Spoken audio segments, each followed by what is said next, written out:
এই লোকটা ব্যাগ রেখে গেছে, আমি এখন কই খুঁজবো? কি আছে ব্যাগে? একটা কোট প্যান্ট পরা লোক দেখছেন, কোট পরা আছে, দাড়ি আছে, আর কি দরকার?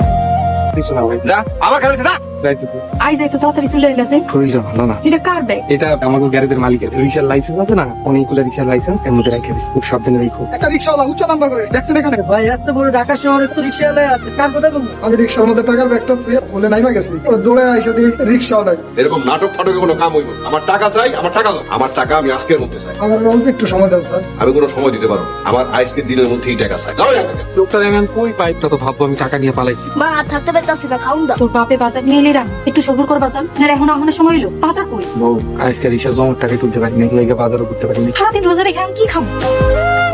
টাকা এটা টাকা এক লোক ভুলে আমার রিক্সা ফালাই চলে গেছে। ভালো হয়েছে ফালাই গেছে। আপনি হেন থেকে কিছু টাকা নিয়ে বাজার করে নিয়ে আয়। এই কথা মুখে মানবো না, এই টাকা পরের টাকা, এই টাকা ভালো যাইব না। থাকেন আপনি তোর বেশি লয়া। বউ বউ, চুপ করেন, কোনো কথা কেবেন না। কি জ্বালায় পড়লাম, তাহলে ভাড়া মারবো নাকি লোকটারে খুঁজবো? ঘরে খাওয়ান নাই, পেটে খাওয়ান নাই, তোর হাতে এটা কিসের ব্যাগ? কিছু না। পাইছে তুই, আমার টাকা কই? আপনার সেই কাল থেকে আমি খুঁজতেছি। আরে আমার টাকা কই? আমার টাকা দে। টাকা পান দেবো চল বাড়িতে চল। ভাই, কলাটা ছাড়েন। তোরা ছাড়া দেবো না, তোরা ছাড়লে তুই যদি ফেলাস। স্যার আসসালামু আলাইকুম।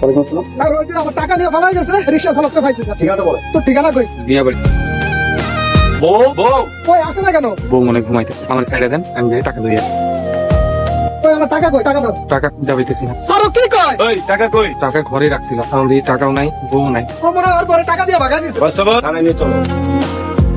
তোমার বউ আসলে টাকা লোভ সামলাতে পারে না। তোমার উচিত ছিল টাকাটা পাওয়ার সাথে সাথে থানায় আসা। আমার ভুল হয়ে গেছে স্যার, আমার মাফ করে দেন। মতি মিয়া, আমার আসলে কিছু করার নাই। স্যার ওই রিক্সাওয়ালার পাওয়া গেছে। দাও আমার টাকাগুলো দাও। ওই রিক্সাওয়ালার বউ টাকা লয়ে ফেলাই গেছে। তাহলে রিক্সাওয়ালাকে পেয়ে কি লাভ হলো? স্যার ওরে বাড়াম দিলে ও সুর করে চলে গেল। স্যার ওই যে রিক্সাওয়ালা মতি, আমি হার বউ। আপনি তাহলে মতি মিয়ার বউ? হ্যাঁ কোনো দোষ নাই, এই যে টাকা পাই সব টাকা এখানে আছে। টাকাটি আপনি কোথায় গিয়েছিলেন? স্যার আমি সব কইতাছি, আগে হারে বাইর করে নিয়ে আসেন। টাকা সব ঠিকঠাক আছে তো? হ্যাঁ স্যার, এক টাকাও কিছু হয়নি, আমি ব্যাগ সাবধানেই রাখছিলাম। টাকা নিয়ে কই গেছিলেন? কাই বিকাল বেলা ছোট ভাই আমাকে কইলো তাড়াতাড়ি ল, ভাইটা হাসপাতালে, অবস্থা খুবই খারাপ। তোর তুলা ভাইও তো নাই, এখন আমি কি করবো? তোগুলো টাকা ঘরে থেকে যাবো, ঘরে তো তালাও না, ওগুলো লক করে নিয়ে গেছি। মায়ের অসুখ, হাসপাতালে হাইটটা গেছে, তাও একটা টাকা খরচ করিনি। আপনারা এখন ওনারে চাইরা দেন। জাকির সাহেব, দেখেন তো টাকা সব ঠিক আছে কিনা? স্যার 10 লাখ টাকা ঠিক আছে স্যার। মতি মিয়া যে সততা দেখাইছে, পুরস্কার হিসেবে আমি 10,000 টাকা মতি মিয়ারে দিয়েছি। মতি মিয়া, তুমি যে সততা দেখিয়েছো, সততা পুরস্কার হিসেবে আমিও তোমার জন্য 10,000 টাকা আছি। এখানে মোট 20,000 টাকা আছে। অল্প কিছু টাকা দিয়ে তুমি তোমার কেনাকাটা করবে, আর বাকি টাকা ভালো কাজে ব্যবহার করবে। স্যার এই টাকা দিয়ে আমি একটা রিক্সা কিনবো, রিক্সার নাম দিব সততা পরিবহন। নামাজ পড়বা, রোজা রাখবা, আর সততার সাথে কাজ করবা। সততার সাথে কাজ করলে এই দুনিয়াতেও তুমি শান্তি পাবো, আখিরাতেও শান্তি পাবো, সততার পুরস্কার পাবো। এখন তোমরা বাড়িতে যাও। জি স্যার।